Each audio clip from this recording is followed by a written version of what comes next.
¿Qué es fornicación en el contexto de una pareja? ¿Cuándo se consume la fornicación? ¿Con la relación sexual o con no ir a los jueces? ¿Por qué somos culpables de pecados si nosotros nunca pedimos ser así? ¿Es cierto que Jesús solo vino a salvarnos de lo que Él nos va a hacer? ¿Qué hago si mis pastores me aconsejan mal? ¿Se debe pedir diezmo en la iglesia? Este es otro episodio de Conversaciones sobre liderazgo y la iglesia.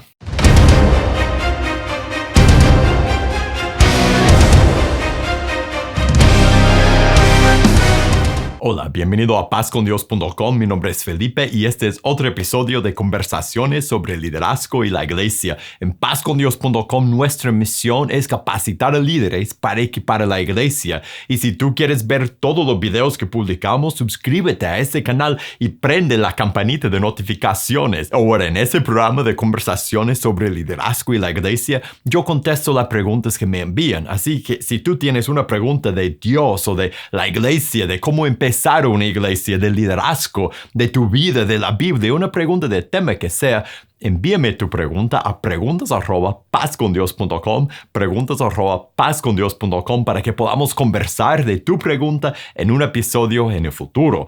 Ahora vamos directo a las preguntas de este episodio.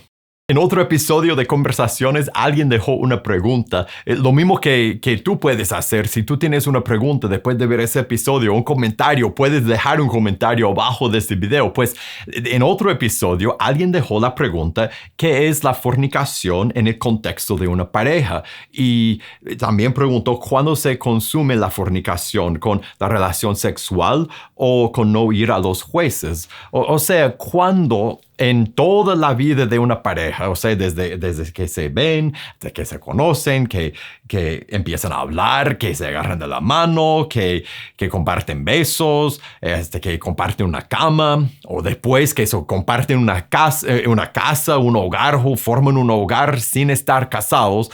¿En qué parte de esa relación se considera que están cometiendo fornicación? Y eso es una buena pregunta, es una pregunta que todo el mundo ha hecho siempre. ¿Dónde está la línea? Cuando somos novios, cuando hablamos de novios, ¿dónde está la línea? ¿Qué podemos hacer en nuestra relación física sin pecar, sin entrar en fornicación? Y hay muchos que dirían, hasta que hay una relación sexual de pleno sexo, no hay fornicación. Y hay mucho que uno puede hacer antes de eso. O hay otras personas que quizás con su vida, con lo que viven, demuestran que hasta uno puede vivir juntos y estar bien.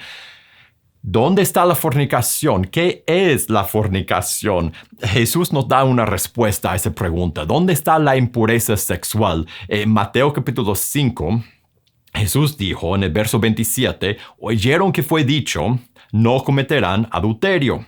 Entonces, hablando del acto sexual, y ellos pensaban que el problema o el pecado era el acto. Y lo que uno hacía antes de ese acto en su mente, en su corazón, su pensamiento, sus fantasías, quizás contacto físico, lo que fuera, pero sin tener el acto, pues no es adulterio, no es impureza sexual. Y Jesús le corrige, mire lo que él dice, pero yo les digo en el verso 28, que cualquiera que mira a una mujer para codiciarla, o sea, con deseo, ya adulteró con ella en su corazón. Jesús dice que hasta el pensamiento puede ser impureza sexual, hasta el pensamiento, y si empezamos ahí, ¿cuánto más cabe en esa definición de impureza sexual, de adulterio, en este caso de fornicación? La definición de fornicación es cualquier acto sexual afuera del matrimonio. Cualquier acto sexual, y eso puede incluir, como dijo Jesús, pensamientos, puede incluir cosas virtuales que hacemos con el teléfono, puede incluir conversaciones impuras entre una pareja, puede incluir fantasías en la mente de uno, actos solos. Todo acto sexual fuera del matrimonio es fornicación. Y eso es sumamente importante porque me parece, no sé tú, a mí me parece que hoy día nosotros no insistimos en la comunidad cristiana, en la iglesia, en la pureza sexual entre los hijos de Dios, pero deberíamos, cuando dos personas que se llaman hermanos viven juntos sin estar casados, en vez de poner a esas personas enfrente y darle privilegios en la iglesia y aplaudirles, deberíamos corregir y enfrentar su pecado. Y si insisten en pecar, debemos ponerle bajo disciplina. Ese es 1 Corintios capítulo 5. Debemos no tolerar impureza sexual. El hombre solo con su pornografía. La mujer que se coquetea con todo menos su esposa cuando está casada, la pareja, los novios que no practican la pureza. Nosotros en la iglesia debemos levantar la pureza, levantar esa idea de que el sexo es para el matrimonio como Dios lo hizo en el principio. Mire lo que dice en Hebreos capítulo 13, verso 4.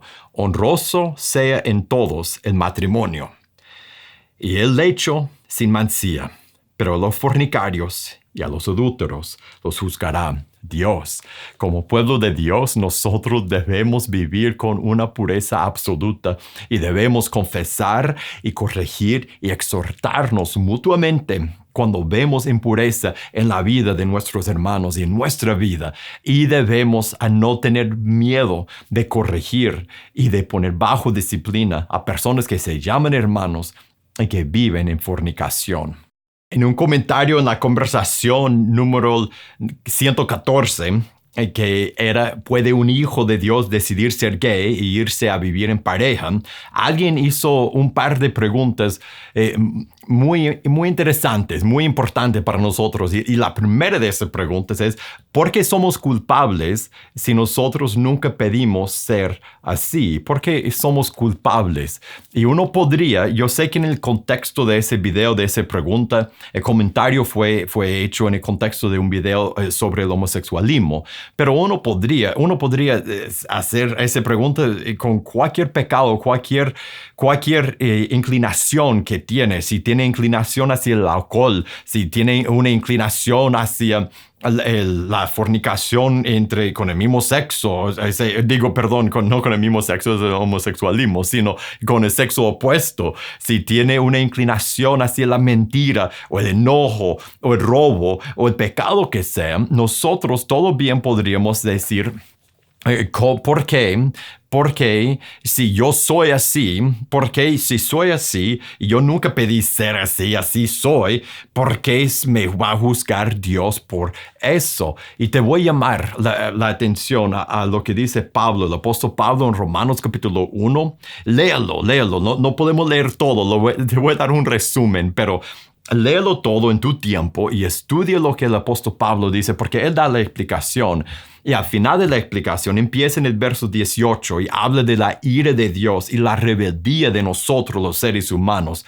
Y él habla de cómo nosotros, de nuestro pecado, nos puede llevar hasta eso, al homosexualismo, a cambiar la gloria de Dios por la creación. Y hasta eso puede terminar en relaciones homosexuales. O sea, él explica que el pecado viene no de que somos hechos así. Yo no soy hecho con una inclinación para el alcohol, no soy hecho con una inclinación a tener relaciones ilícitas con mujeres o con hombres, no soy hecho con el instinto, con la inclinación a mentir, sino por rebelarme contra mi Creador, por rebelarnos contra Dios, por decir a Dios, voy a tomar mis propias decisiones, por ignorar al Creador y por ignorar al Rey del Universo y ponernos a nosotros mismos como los dioses de nuestro mundo, nosotros terminamos haciendo todas las cosas que van en contra de cómo Dios nos hizo.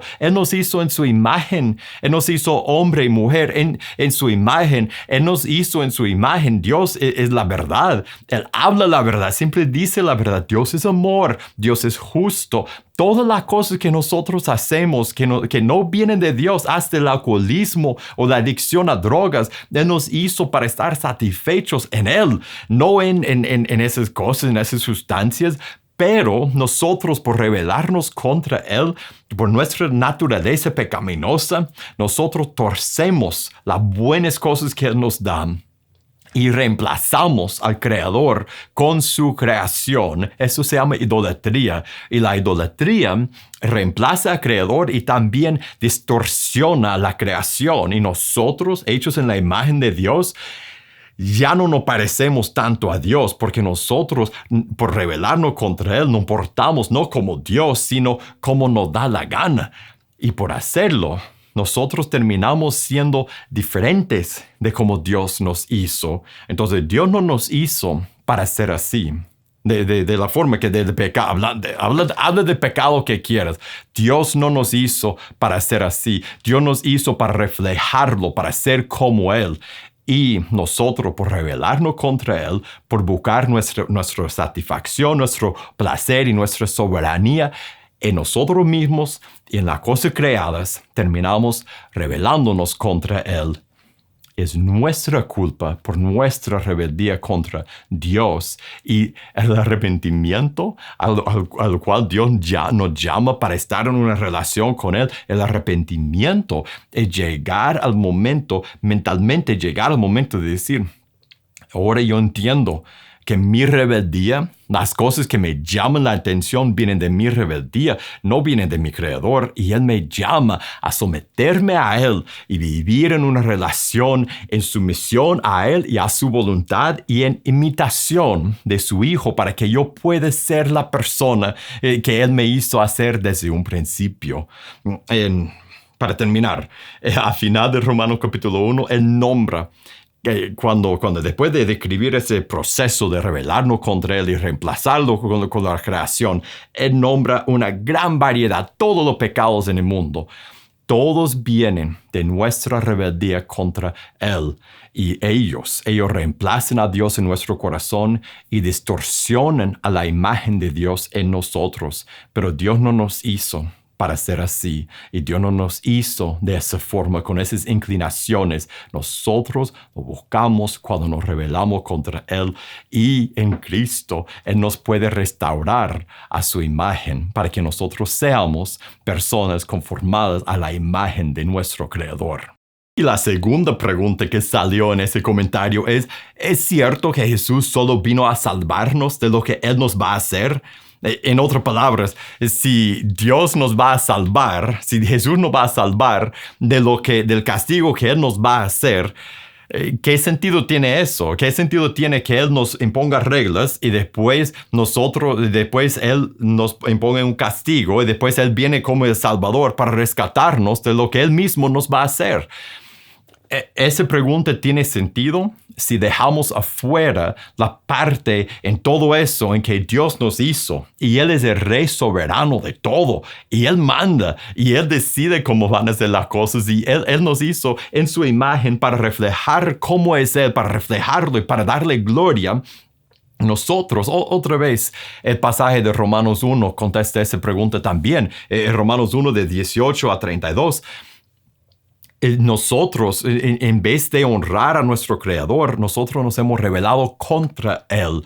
Él nos hizo para algo, y nosotros hemos dicho: yo quiero vivir de mi manera, yo quiero ser como soy yo quiero ser el jefe de mi propia vida, yo quiero rechazar a quien me hizo. Esa es rebeldía, ese es una ofensa enorme contra Dios, es su castigo. Por eso empieza en el verso 18, Romanos 1 dice: porque la ira de Dios se revela desde el cielo, ¿contra qué? Contra toda impiedad e injusticia de los hombres que detienen con injusticia la verdad. Y después describe cómo Dios se manifiesta quién es y cómo es, y nosotros lo rechazamos. Y la ira de Dios viene no porque Dios de repente quiere castigarnos, viene porque nosotros nos hemos rebelado contra Él y hemos vivido en rebeldía contra el Rey del universo, y que hemos ofendido a nuestro Creador y su Hijo. con infinita gracia y misericordia, viene a rescatarnos de lo que nosotros mismos hemos hecho. Nosotros nos hemos rebelado contra Dios. Y por rebelarnos contra Dios merecemos su ira. Nosotros hemos hecho el hoyo, nos hemos metido en el hoyo. Y Jesús viene y en la cruz y con su resurrección nos ofrece una salida para que nosotros podamos estar restaurados con nuestro Creador y vivir en la relación correcta y tener borrada la gran ofensa que tenemos por habernos rebelado contra nuestro Creador. Jesús nos salva de la ira de Dios, que viene no porque Dios es caprichoso, sino por nuestra rebeldía contra nuestro Creador. Me gustaría sugerir, si te gustaría pensar más en ese tema y entender mejor cómo funciona la relación entre nosotros y Dios, vaya a pazcondios.com y busque en los libros, busque el libro La Base, y como todos los libros y todo lo que ofrecemos en pazcondios.com, todo es gratis y lo puedes descargar, lo puedes usar, lo puedes leer sin costo alguno, pero busque el libro La Base y léalo, porque en este libro yo doy una explicación con más versos de la Biblia, más detalladamente explico cómo es Dios y quiénes somos nosotros y cómo podemos tener una relación correcta con Dios. La Base en pazcondios.com, yo creo que te va a ayudar con esa pregunta y con esas dudas. En otro video entró otra pregunta que es, ¿qué hago si mis pastores me aconsejan mal? Y la pregunta en sí fue, ¿qué pasa si los pastores no los quieren casar a los primos? Y vino en una conversación que tenía la pregunta, ¿pueden los primos casarse? Y la verdad,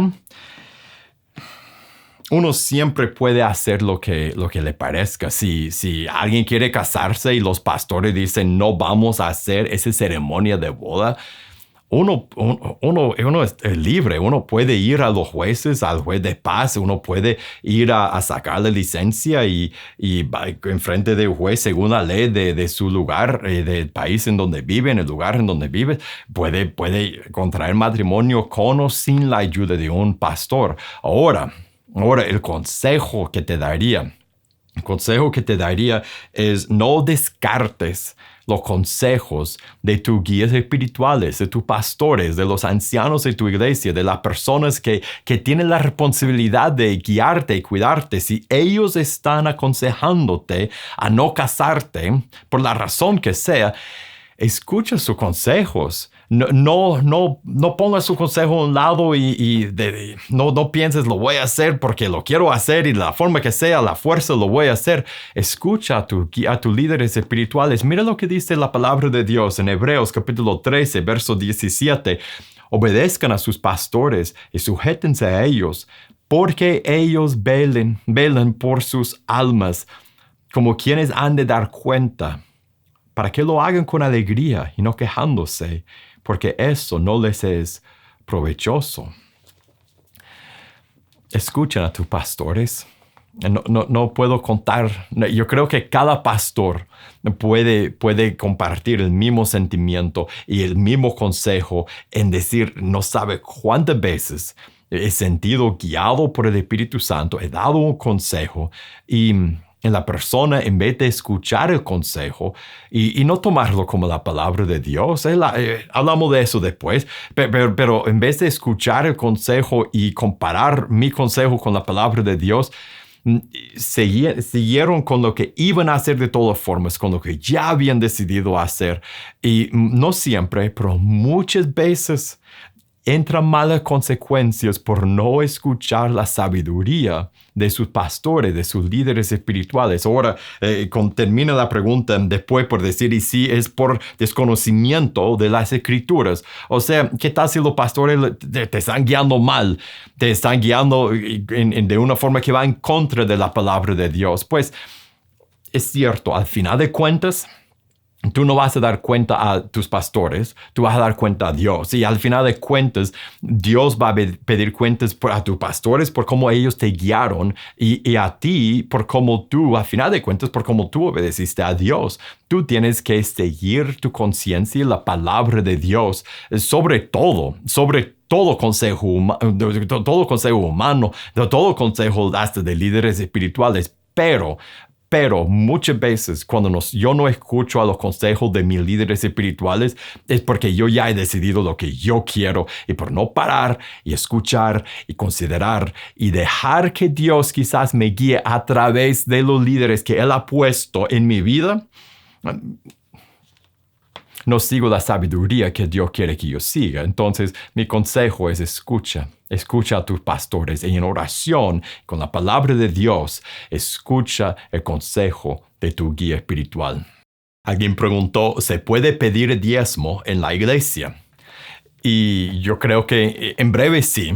Claro que sí. En la congregación hay ejemplos bíblicos que nosotros en la congregación podemos ofrendar, podemos traer nuestras ofrendas para el beneficio de la obra local y para el beneficio de otras personas con necesidades en otros lugares. Nosotros en nuestra congregación, como cuerpo de Cristo, debemos unir nuestros recursos. Eso debemos hacer solo porque no estamos bajo la ley de Moisés y solo porque no tenemos un porcentaje fijo que tenemos que dar a la fuerza. No debemos ser menos generosos y no debemos dejar el ejemplo de todo el pueblo de Dios en todo el tiempo, desde los días de Abraham hasta los días de Israel, los días del Nuevo Testamento, que el pueblo de Dios era sumamente generoso. Segundo de Corintios, por ejemplo, Segundo de Corintios, lea capítulo 8 y 9. Parte de 10, ahí el apóstol Pablo habla de dinero y él anima a ellos a unir el dinero para una ofrenda para unos hermanos en otro lugar donde tienen necesidad. Los está guiando a hacer eso, a hacer una colecta, una ofrenda en la congregación. Pero mire el espíritu. Entonces, de la misma forma que nosotros debemos y podemos unir nuestro dinero y colectar el dinero los domingos cuando nos reunimos y tener una ofrenda, y todo eso es bíblico, está bien, hay patrones bíblicos para hacer eso y debemos hacerlo, pero debemos hacerlo con el espíritu en que el apóstol Pablo animaba a ellos a hacerlo. Miren en 2 de Corintios capítulo 9 verso 7, entonces primero cada uno debemos dar, debemos ser generosos como propuso en su corazón. Entonces es según la guía del Espíritu Santo en mi vida y en tu vida, en la vida del hermano que se sienta al par tuyo, no con tristeza ni por necesidad, o sea, no porque alguien te está empujando, no porque alguien te está exigiendo. Debemos hacerlo no a la fuerza. Debemos abrir la puerta para que el pueblo de Dios dé su ofrenda y traiga lo que ya ha decidido que va a dar, pero no debemos sacar dinero a la fuerza, no debemos exigir ni manipular para sacar dinero. Y termina por decir, porque Dios ama al dador alegre. Mire, como líderes tenemos que guiar a nuestro pueblo, a la comunidad de fe que nosotros servimos. Debemos guiarlos a ser sumamente generosos. Como Dios es con nosotros, debemos ser como sus hijos, con la misma iglesia, con los líderes y con personas con necesidad. Y debemos debemos tener la actitud nosotros, los que somos líderes, que Dios es poderoso para hacer abundar lo que Él necesita para hacer su obra entre nosotros. Nosotros no tenemos que exigir, no tenemos que tener una mentalidad de falta, de escasez. Nosotros podemos confiar en Dios y Él va a poner los recursos, Él va a proveer para su obra. Nosotros no tenemos que exigir ni manipular ni torcer brazos. Sí debemos dar la oportunidad de dar una ofrenda los domingos, pero no debemos hacerlo a la fuerza. Y ahora hemos llegado al final de este episodio de conversaciones sobre el liderazgo y la iglesia. Mil gracias por haber pasado este tiempo conmigo y gracias por las preguntas que me han enviado. Si tú tienes una pregunta de tema que sea, envíame tu pregunta a preguntas@pazcondios.com, preguntas@pazcondios.com, para que podamos conversar de tu pregunta en un episodio en el futuro. Ahora, si te gustó ese episodio, te voy a invitar a que lo compartas con otra persona y para más videos como ese, suscríbete a ese canal y prende la campanita de notificaciones. Y para recursos para tu vida y tu ministerio, búscanos en pazcondios.com. Que Dios te bendiga y nos veremos la próxima.